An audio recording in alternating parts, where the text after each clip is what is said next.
Welcome to Eenadu ఈ Pratibha. My name is Mahesh, sociology faculty. So మనం హిందూ మతం గురించి డిస్కస్ చేసాం, ఇస్లాం మతం గురించి డిస్కస్ చేసాం. మీరు ఏ మతమైనా చూడండి, అల్టిమేట్గా మోక్షమే ఉంటుంది, కాకపోతే విధానాలు వేరుగా ఉంటాయి, అంతే తేడా. ఇకపోతే క్రైస్తవ మతం గురించి వద్దాం. ప్రపంచంలో ఎక్కువగా ఉన్నటువంటి మతం ఏదైనా అంటే ఎక్కువగా ఉన్న మతం క్రైస్తవ మతం, ఓకేనా. తర్వాత ఇస్లాం ఉంది. భారతదేశంలో మాత్రం ఎక్కువగా హిందూ మతం ఉంది, ఇస్లాం ఉంది, క్రైస్తవం ఉంది. చూద్దాం. యేసుక్రీస్తు యెహోవా అంటారు. అంటే మనం దేవుడిగా సృష్టించాలంటే, దేవుడిగా చెప్పాలంటే యెహోవా. ఇతను దూతగా వచ్చింది ఎవరా అంటే జీసస్. ఒక వ్యక్తి పట్ల భక్తి పారవశ్యం, వినయ విన్యాసాలు, ప్రేమానురాగాలు కలిగి ఉండి అందరినీ ఆదరించడమే క్రైస్తవ మతం యొక్క ముఖ్య ఉద్దేశం. ఏ మతం అయినా తీసుకోండి, అదే ఉంటుంది. అందరినీ గౌరవించండి అంటుంది, స్త్రీని గౌరవించమని చెప్తుంది, అన్ని రకాలుగా చెప్తుంది, ఓకేనా. నెక్స్ట్ ఇకపోతే ఈ మత స్థాపకుడు యేసుక్రీస్తు, జీసస్ 33 AD. ప్రపంచంలో ఏడి అనేది ఇతనితోనే స్టార్ట్ అయింది. ఏడి కన్నా ముందు ఏముంటుంది? బీసీ తర్వాత ఏముంటుంది? ఏడి. బిఫోర్ క్రైస్ట్, అన్నో డామిని అని అర్థం. క్రీస్తుకు పూర్వము, క్రీస్తుకు శకము అంటాము. ఎప్పుడైతే క్రీస్తు పుట్టాడో ఆ క్రీస్తు ఆధారంగా ప్రపంచ క్యాలెండర్ని రూపొందించడం జరిగింది. ఇప్పుడు మనం పాటిస్తుంది 2024 కాబట్టి 2024 సంవత్సరాలైంది క్రీస్తు పుట్టి అని అర్థం, ఓకేనా. అతను 33 సంవత్సరాలు మాత్రమే బ్రతికాడు. సరే, యేసుక్రీస్తు చాలా బోధనలు చేశాడు, అందరినీ సమానంగా చూడమని చెప్పాడు, ఓకేనా. అక్కడ ఉన్నటువంటి రాజుల పరిపాలన వ్యతిరేకించాడు, ప్రజలందరినీ ఐక్యం చేశాడు, సమానత్వం కోసం పోరాడారు, ఓకేనా. స్త్రీల సమానత్వం కోసం పోరాడు, ఓకేనా. ఒక గొర్రెల కాపరిగా మనం అన్ని చదువుతూ ఉంటాం బైబిల్కి సంబంధించిన విషయం. ఇకపోతే తన చివరి 3 సంవత్సరాలు అంటే యేసుక్రీస్తుకి 30 సంవత్సరాలు వచ్చిన తర్వాత అతనికి తెలిసింది, బైబిల్ ఏమని రాసిందంటే ఇక పరలోకానికి వెళ్తున్నా అన్న సందర్భంలో తన చివరి 3 సంవత్సరాల్లో 12 మంది శిష్యుల్ని సేకరించి సహోదరతను, మానవత్వాన్ని ప్రబోధించి ఈ యొక్క మతాన్ని ప్రపంచమంతా మీరు ఈ నలుదిక్కులకు వెళ్ళి చెప్పండి అని చెప్పేసి ఎంతమంది శిష్యులు చెప్పాడంట? 12 మంది శిష్యులు చెప్పాడు, మనకి యాజ్ పర్ యాజ్ బుక్ ప్రకారం, ఓకేనా. మొదటి శిష్యుడు అపోజల్. అలాంటి శిష్యులు ఎంతమంది ఉన్నారు? 12 మంది ఉన్నారు, ఓకేనా. దాంట్లో ఒక ఆయన థామస్, ఒక ఎగ్జాంపుల్. ఈయన భారత్కి రావడం జరిగింది, ఓకేనా. రైట్ అండి. ఇకపోతే పవిత్రమైన గ్రంథం ఏంటంటే బైబిల్. మీ అందరికీ తెలుసు, పవిత్రమైన గ్రంథం బైబిల్ అనమాట. ఆ బైబిల్ గ్రంథం, ఒరిజినల్ బైబిల్ని మీరు అసలు చూడాలి, నివ్వెత్తిపోతారు. నిజమైనటువంటి తత్వం ఏంటో తెలుస్తూ ఉంటుంది. తర్వాత ప్రింటింగ్ ప్రెస్సులు రావడం వల్ల బైబిల్లో కొన్ని దేశాలు తమకు అనుగుణంగా మార్చుకున్నాయి అనేది కొంతమంది వాదన. మొత్తానికి ఒరిజినల్ బైబిల్ చాలా చాలా గొప్పది, ఓకేనా. ప్రధానమైనటువంటి కేంద్రం రోమన్ చర్చ్. ఎప్పుడైనా వీళ్ళ యొక్క ప్రార్థన ఏంటి? చర్చ్ అనమాట. అదే ఇస్లాంలో దేంట్లో ఉంటుంది? మసీదులో ఉంటుంది. అదే హిందూ మతంలో ఏముంటాయి? దేవాలయాలు. వీటికి ఒక కేటగిరీ అనమాట, వీటికి ఒక కేటగిరీ. నెక్స్ట్ ఈ మతంలో శాఖలు ఉన్నాయి, ఓకేనా. హిందూ మతంలో శైవ మతము, వైష్ణవ మతం అని ఏ విధంగా అనుకున్నాము, ఇస్లాంలో సున్నీలు, షియాలని ఏ విధంగా అనుకున్నాము, క్రైస్తవ మతంలో కూడా క్యాథలిక్స్ అని, ప్రొటెస్టెంట్లు అని 16వ శతాబ్దంలో ప్రొటెస్టెంట్, ఓకేనా. ప్రొటెస్టెంట్స్ అనే శాఖ వచ్చింది. నేను ప్రీవియస్ క్లాస్లో క్యాథలిక్స్ ఉంగరాలు మార్చుకోరు, కేవలం ప్రొటెస్టెంట్లు మాత్రమే ఉంగరాలు మార్చుకుంటారు పెళ్ళిలో అని చెప్పారు. ఆ శాఖలు అన్నమాట, ఓకేనా. ఎవరు ఈ క్యాథలిక్స్ అంటే బైబిల్లో పవిత్రమైన ఆచారాలను నమ్మే వాళ్ళని, ప్రాచీన ఆచారాలను నమ్మే వాళ్ళని క్యాథలిక్స్గా పిలుస్తారు. మొట్టమొదటిగా బైబిల్లో యేసుక్రీస్తు ఏం చెప్పాడు దాన్నే తూచా తప్పకుండా పాటించే వాళ్ళని క్యాథలిక్స్ అని పిలుస్తారు. క్యాథలిక్స్కి వ్యతిరేకంగా ఏర్పడిన మత శాఖే ప్రొటెస్టెంట్స్. అయినా కూడా వీళ్ళెవరు? క్రైస్తవులే. వీళ్ళేమంటారంటే సమాజానికి తగ్గట్టుగా, ప్రస్తుత సమాజానికి తగ్గట్టుగా మనం ఉండాలి తప్ప పాతవి పనికిరావని చెప్పేసి ఎవరు చెప్తారు? ప్రొటెస్టెంట్లు చెప్తారనమాట. నెక్స్ట్ ఇకపోతే భారతదేశంలో మొట్టమొదటిసారిగా ఆంగ్ల విద్యను ప్రవేశపెట్టిన గొప్ప వ్యక్తులు ఎవరంటే ప్రొటెస్టెంట్స్. ఎందుకు నేను గొప్ప వ్యక్తులు అన్నారంటే ఇంకా ఆంగ్ల విద్యను ప్రవేశపెట్టకపోయి ఉంటే ఇవాళకి మూఢనమ్మకాలు భారతదేశంలో చాలా చాలా ఉండేవారు, ఓకేనా. సో క్రైస్తవ మతానికి సంబంధించి ఇది మనకి చిన్న ఇన్ఫర్మేషన్, ఓకేనా. ఎక్కువ అడగడు, బట్ మీరు తెలుసుకోవాలనే విషయంతో చెప్పడం జరిగింది. నెక్స్ట్ ఇకపోతే మనము క్రైస్తవ మతం తర్వాత సిక్కు మతాన్ని డిస్కస్ చేయాలి. ఇది ఇంపార్టెంట్. ఇది ఎగ్జామినేషన్లో ఒకసారి అడిగాడు. ఎవరి గురించి అడిగాడు? ఖల్సా అనేటువంటి వ్యక్తి సిస్టమ్ గురించి అడిగాడు. ఖల్సా అనేది సైనిక వ్యవస్థ అన్నమాట. ఓకేనా? చాలా చాలా ఇంపార్టెంట్ అన్నమాట. వీళ్ళు మతానికి ఇచ్చిన ప్రాధాన్యత దేనికి ఇవ్వరు. ఓకేనా? చూడండి, ఈ మత స్థాపకుడు గురునానక్, ఇతన్ని దైవంగా భావిస్తుంటారు. ఇతను ఎక్కడ పుట్టాడంటే తాల్వండి అనే గ్రామం, ప్రస్తుతం ఇది పాకిస్తాన్లో ఉంది, ఆనాడు భారతదేశంలో ఉంది. మతం పుట్టినప్పుడు భారతదేశంలో ఉంది, ప్రస్తుతం ఇప్పుడు ఎక్కడ ఉందంటే పాకిస్తాన్లో ఉంది. ఓకేనా? ఈ మతం ఏం చెప్తుందంటే కులభావాన్ని తీవ్రంగా వ్యతిరేకిస్తుంది, జాతి వివక్షతను తీవ్రంగా వ్యతిరేకిస్తుంది. ఈ గురునానక్ కేంద్ర ఏం చెప్తాడంటే అందరము సమానమే, స్త్రీ పురుషులు, చిన్న పెద్ద, ముసలా ముత్తక వీళ్ళంతా కూడా సమానమే అని చెప్పేసి చెప్తా ఉంటుంది. ఏ మతము? సిక్కు మతం. ఎవరు చెప్తున్నారు? గురునానక్. మొత్తం 1వ గురువు నుంచి 10 మంది గురువులు మనకుంటారు. 10 మంది గురువులు మనకు అనవసరం, కానీ 10 మంది గురువుల్లో 4వ గురువు ఎవరంటే గురు రామ్దాస్ అనే వ్యక్తి ఆ అమృత్సర్లో, ఇవాళకి మనం అమృత్సర్ అంటాం కదా, అమృత్సర్లో స్వర్ణ దేవాలయాన్ని, ఓకేనా, స్వర్ణ దేవాలయం యొక్క గురుద్వారాలను, ఆ ఎంట్రన్స్లో ఉంటాయి కదా గురుద్వారాలు, ద్వారం అంటే ఎంట్రన్స్ ఉంటుంది కదా, ఆ ద్వారాలను స్థాపించాడు అనమాట. ఓకేనా? ఓకే. నెక్స్ట్ ఈ యొక్క 4వ గురువు స్వర్ణ దేవాలయం యొక్క గురుద్వారాలను స్థాపించడం జరిగింది. సిక్కు మతంలో వాళ్ళు చేసే ధ్యానం, ఆ యొక్క గోల్డెన్ టెంపుల్లోకి వెళ్ళి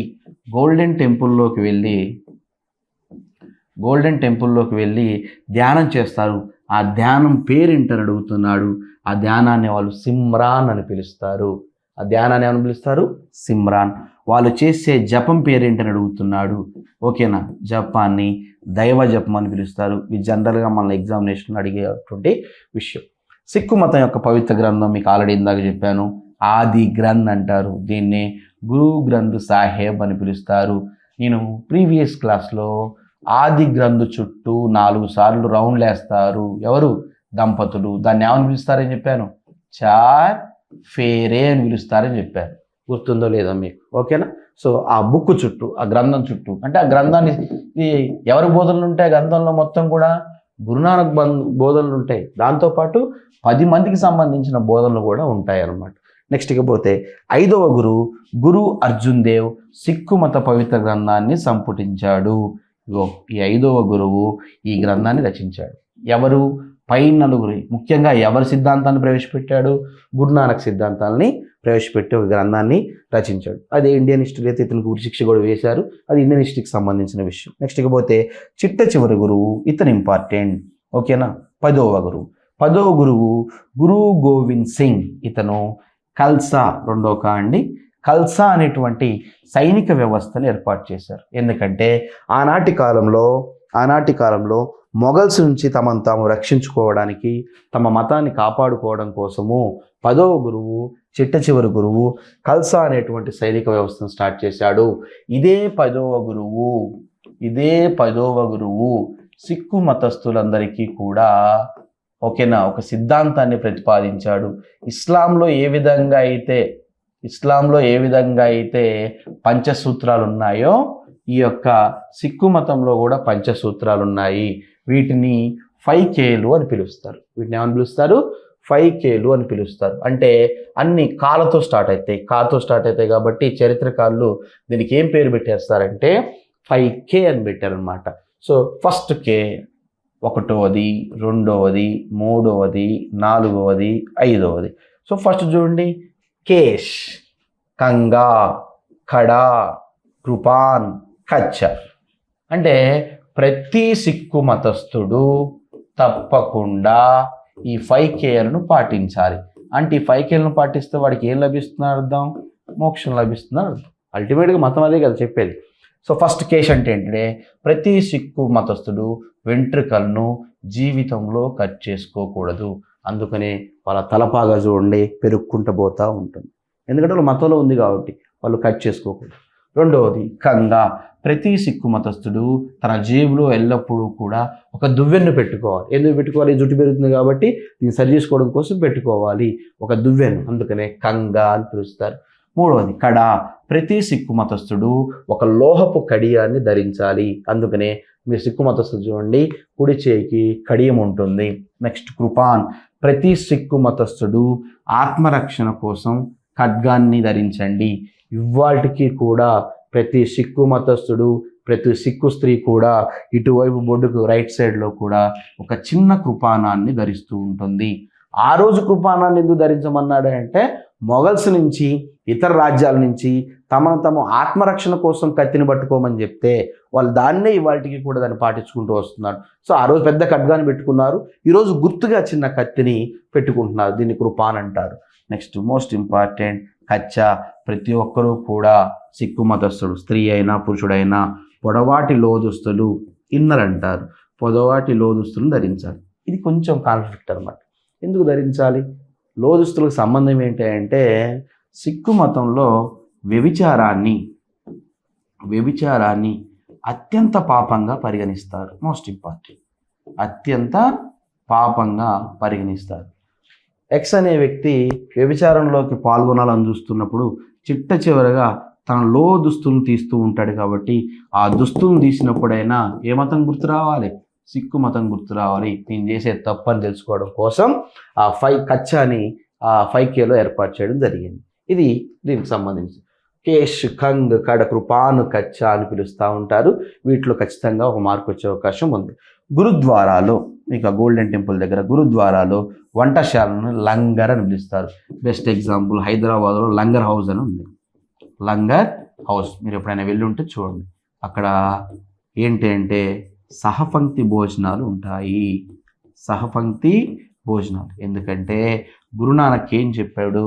కుల భావనకు వ్యతిరేకంగా మన అందరం ఉండాలంటే అందరం కూడా సహపంక్తి భోజనాలు చేయాలి. దానిని ఏమని పిలుస్తారు? ఆ వంటశాలని లంగర్ అంటారు. ఎగ్జాంపుల్ హైదరాబాద్లో లంగర్ హౌస్ ఉంది. ఓకేనా? కులమైనటువంటి వివక్షత వద్దు, జాతి వివక్షత వద్దు అని చెప్తాడు. ఇలా ప్రార్థనా స్థలం గురుద్వార్ మీ అందరికీ తెలుసు. ఓకేనా? ఇదంతా మనకి 5Kలకు ఉన్నటువంటి విషయం అన్నమాట.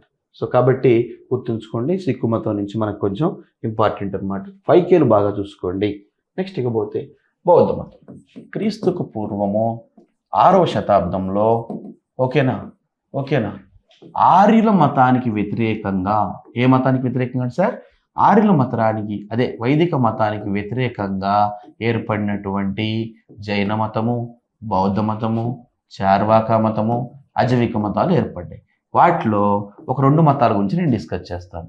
ఒకటి బౌద్ధ మతము. ఈ మత స్థాపకుడు గౌతమ బుద్ధుడు. ఇతన్ని సిద్ధార్థుడు అని పిలుస్తారు. అసలు పేరేం పేరు సార్? సిద్ధార్థుడు. ఓకేనా? ఈయన 29వ ఏట బయటికి వెళ్ళిపోతాడు. ఓకేనా? 35వ ఏట ఇతనికి జ్ఞానోదయం అవుతుంది. 80వ ఏట ఇతను చనిపోతాడు.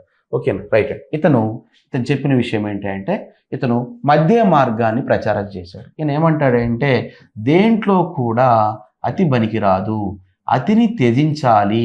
దేని త్యజించాలండి? అతిని త్యజించాలి. దీన్నే మధ్య మార్గం అని చెప్పాడు గౌతమ బుద్ధుడు. ఓకేనా? ఇతను మెయిన్ బాగా ఫోకస్ చేసింది ఏంటంటే కుల వ్యవస్థను తీవ్రంగా వ్యతిరేకించాడు. ప్రధానంగా బ్రాహ్మణాధిపత్యాన్ని తీవ్రంగా ఖండించాడు. నువ్వు ఏ పని చేయాలన్నా బ్రాహ్మణుడే అవసరం అవుతుంది. నీ గర్భధానం జరిగేటప్పుడు నీకు దాని సీమంతం జరపాలన్నా బ్రాహ్మణుడే కావాలి. 21వ రోజు నీకు పెట్టాలన్నా బ్రాహ్మణుడే కావాలి. అన్నప్రాసన చేసేటప్పుడు నీకు బ్రాహ్మణుడే కావాలి. పెళ్లి చేసేటప్పుడు బ్రాహ్మణుడే కావాలి. ఉపనయనం చేసేటప్పుడు బ్రాహ్మణుడే కావాలి. చిట్టు చివరి నువ్వు చచ్చిపోయిన తర్వాత నీ పెండం పెట్టడానికి కూడా బ్రాహ్మణుడే కావాలి. అందుకని ఎవరి ఆధిపత్యం ఉంది ఇక్కడ? బ్రాహ్మణ. ఇవన్నీ అవసరం లేదని తీవ్రంగా వ్యతిరేకించినటువంటి వ్యక్తి ఎవరంటే గౌతమ బుద్ధుడు. ఓకేనా? నెక్స్ట్ ఇకపోతే బౌద్ధునికి సంబంధించిన గ్రంథాలు ఉన్నాయి. వీటిని త్రిపీఠకాలు, 3 పీఠకాలు అనమాట. సుత్త పీఠక, అభిధమ్మ పీఠక, వినయ పీఠక. ఓకేనా? ఇతను శిష్యులు రచించారు. ఓకేనా? గౌతమ బుద్ధుడి యొక్క శిష్యులు ఆనందుడని, ఓకేనా, ఉపాలని వాళ్ళంతా రచించడం జరిగింది. అది మనకి ఇండియన్ హిస్టరీలో ఎలాబరేట్గా వస్తుంది. కేవలం సోషియాలజీ పరంగా మాత్రమే మనం డిస్కస్ చేయాలి. ఓకేనా? సో ఆ పీఠకాల పేర్లు సుత్త పీఠక, అభిధమ్మ పీఠక, వినయ పీఠక. నెక్స్ట్ వేదాలను తిరస్కరించి జంతువులను కూడా పూర్తిగా ఖండించినటువంటి వ్యక్తి ఎవరంటే గౌతమ బుద్ధుడు. గౌతమ బుద్ధుడు ఏమంటాడే అంటే, నోరున్న నువ్వు మాట్లాడుతున్నావు, నువ్వు చెప్పగలుగుతున్నావు, నోరు లేని జీవి చెప్పలేక చనిపోతుంది. అదే మేకకు కానీ అదే కోడికి కానీ నోరుంటే తనను చంపేటప్పుడు నన్ను చంపొద్దని అన్నదా? అంటుంది. జంతు బలులను తీవ్రంగా ఖండించిన వ్యక్తి ఎవరంటే గౌతమ బుద్ధుడు. గౌతమ బుద్ధుడు ప్రపంచం మొత్తం కూడా భారతదేశంలో అన్నీ తిరిగాడు. తిరిగి అసలు మోక్షం అంటే ఏంటో తెలుసుకోవాలని చూస్తున్నాడు. అన్ని మతాలు మోక్షం అంటే దేవుడిని చూడడం, దేవుడి దగ్గరికి వెళ్ళడం, అక్కడికి పోవడం, ఇక్కడికి పోవడం అని చెప్తుంది. కానీ సిద్ధార్థుడు దీన్ని నమ్మట్లే. ధ్యానం ద్వారా మోక్షం వస్తుందని అల్టిమేట్గా కనుక్కున్నాడు. తనను తాను ధ్యానం చేసుకుంటూ ప్రపంచాన్ని తెలుసుకోవడం స్టార్ట్ చేశాడు. అందుకని తను చివరిగా ఏం చెప్పాడంటే, ప్రపంచమంతా దుఃఖమయమే, మీరు ఎవరినైనా పట్టుకోండి, ప్రతి ఒక్కడికి బాధలు ఉంటాయి. ఏడవని వాడు ఒక్కడిని చూపించండి ప్రపంచంలో, ఎవడూ లేడు.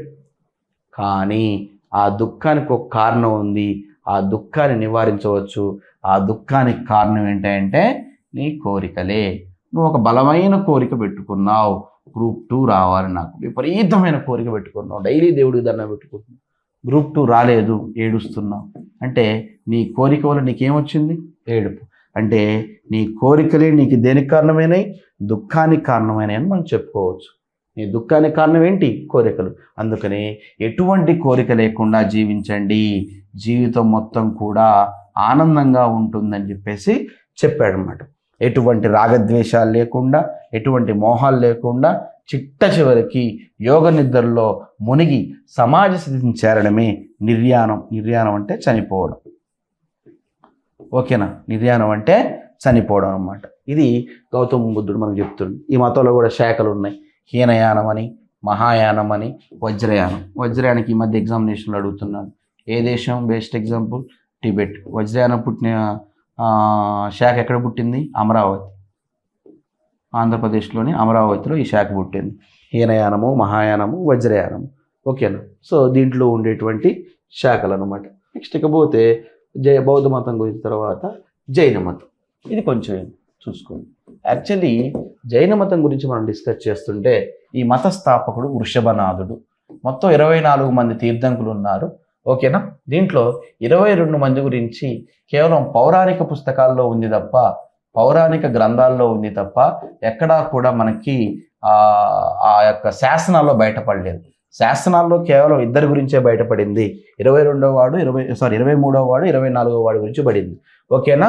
ఆ 1 నుంచి 22 మంది ఉన్నటువంటి వ్యక్తులు పౌరాణిక గ్రంథాలు. కేవలం మనకి పౌరాణిక గ్రంథాల్లో మాత్రమే కనపడ్డారు, కానీ బయట ఎక్కడ కనపడలేదు.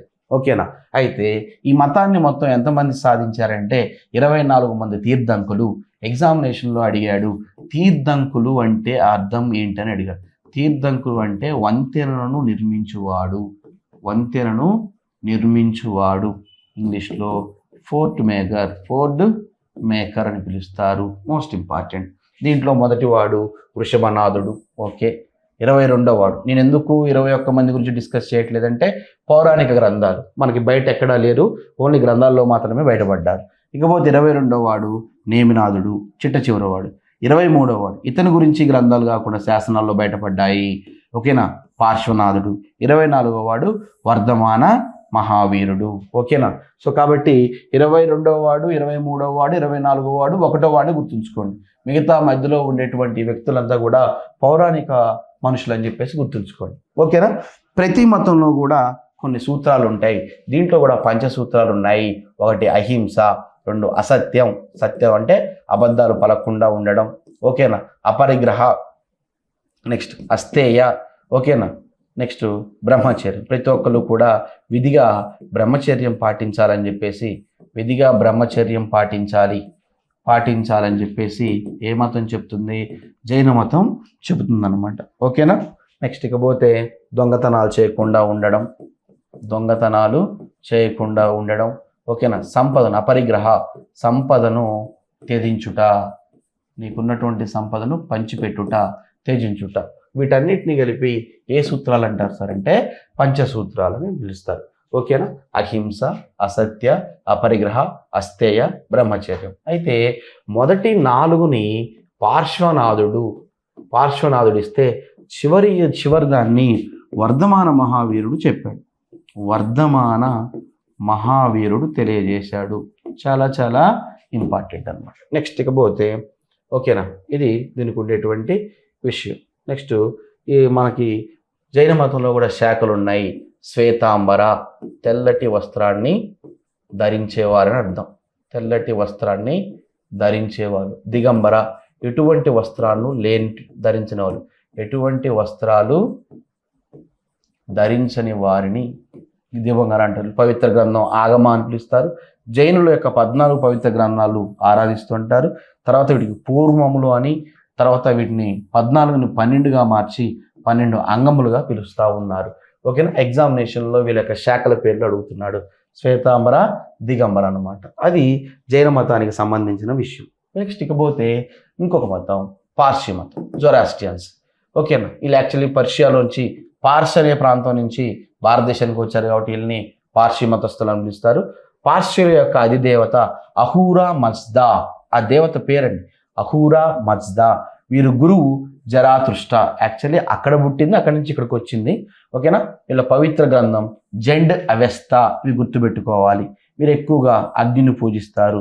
వీళ్ళు నిశ్శబ్ద శిఖరాన్ని పాటిస్తుంటారు. యాక్చువల్లీ ఏ వ్యక్తి అయినా చనిపోతే ఆ వ్యక్తిని పూడుస్తారు లేదా కాలుస్తారు. కానీ వీళ్ళు అలా కాదు.